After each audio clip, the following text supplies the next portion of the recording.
Bueno, presentamos a Omar Coronel, sociólogo y profesor de la Universidad Católica. Bueno, ¿de qué manera se usa la matemática en la sociología? Bueno, en la sociología de hecho se utiliza la matemática sobre todo a través de la estadística, ¿no? Nosotros, no importa si nos estemos dedicando a temas más cualitativos o cuantitativos, suele ser que casi en la mayoría de las investigaciones, tengamos tengamos un trabajo, digamos, estadístico para poder sustentar mejor las afirmaciones que tenemos, ¿no? Eh, por ejemplo, ¿no? Digamos, cuando uno va a hacer un trabajo de campo, generalmente suele, por ejemplo, recoger líneas de base o inclusive hacer encuestas de opinión. Yo, por ejemplo, el año pasado estuve en una comunidad campesina y para hacer un análisis sobre percepción de la minería, ¿no? Y entonces, cuando uno va al campo a hacer el análisis, no tiene que inventarse el número, digamos, de a cuántos. Una de las primeras preguntas que viene es a cuántas personas tengo que entrevistar o a cuántas personas tengo que encuestar. No pensemos fundamentalmente en el tema de la encuesta.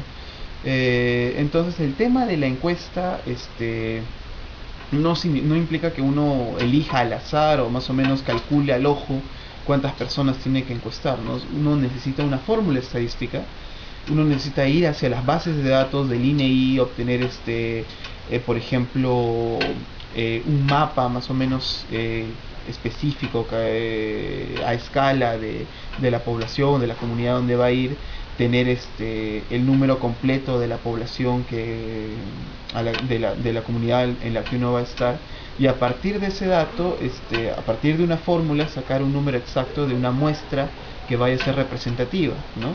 A partir de la matemática, a partir de estos estudios, uno más o menos encuentra que una muestra es o no es representativa, ¿no? Entonces, luego de eso, además, uno tiene que buscar, y justamente con fórmulas, qué cantidad, por ejemplo, de mujeres tiene que encuestar, qué cantidad de hombres, qué cantidad de jóvenes, qué tan extensa va a ser el grupo de jóvenes de entre 18 y 25, entre 25 y 45, etcétera, ¿no?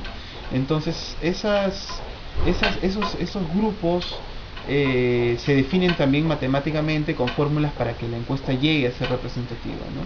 Una vez inclusive que uno ha terminado el proceso de recolección de datos, uno también, cuando termina el trabajo de campo, tiene que llegar a procesar esa información, ¿no?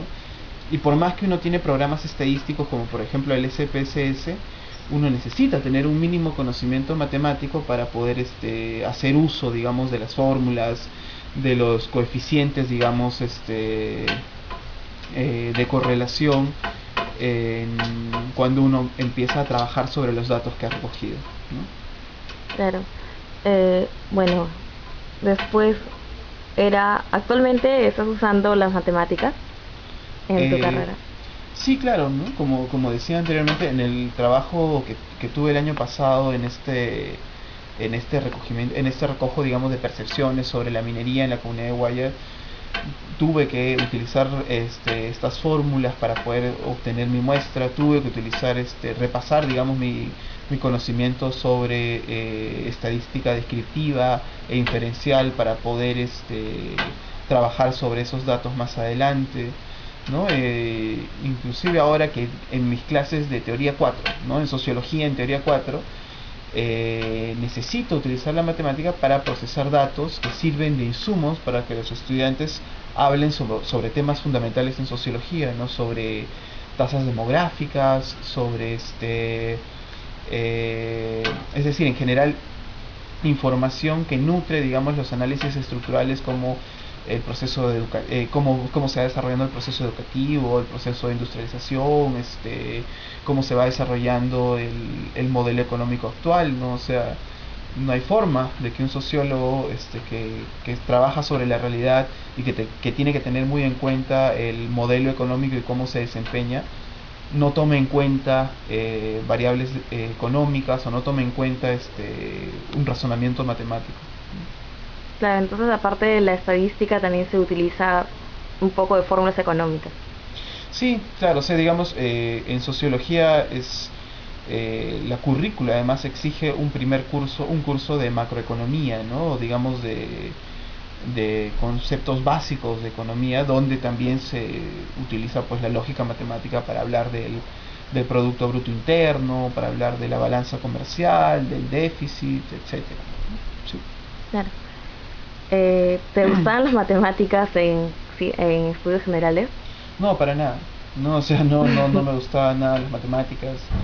Eh, Sin embargo, la estadística sí, ¿no? O sea, la matemática sí, particularmente la geometría me resultaba interesante porque era más fácil, era como jugar, ¿no? Pero la matemática en general nunca me ha llamado mucho la atención. Pero más adelante, cuando empiezo a estudiar sociología, descubro que la estadística, que se basa obviamente en una lógica matemática, es fundamental para conocer la realidad, ¿no? Es decir, más allá de pensar la realidad a partir de opiniones, de imágenes, de experiencias, hay otra mirada de la realidad mucho más, para mí, no mucho más, pero digamos complementaria, que hace más rico en general el entendimiento, que es poder ver tendencias generales, hacer proyecciones sobre la tasa demográfica, proyecciones sobre cómo se va a desarrollar la economía, proyecciones sobre si el proceso de industrialización está avanzando o se está desacelerando, o sea, la mirada sobre los datos que ofrece la realidad a partir de campos como en general datos demográficos, es súper interesante, digamos, para poder pensar la realidad social, ¿no? Claro. Gracias. Ya.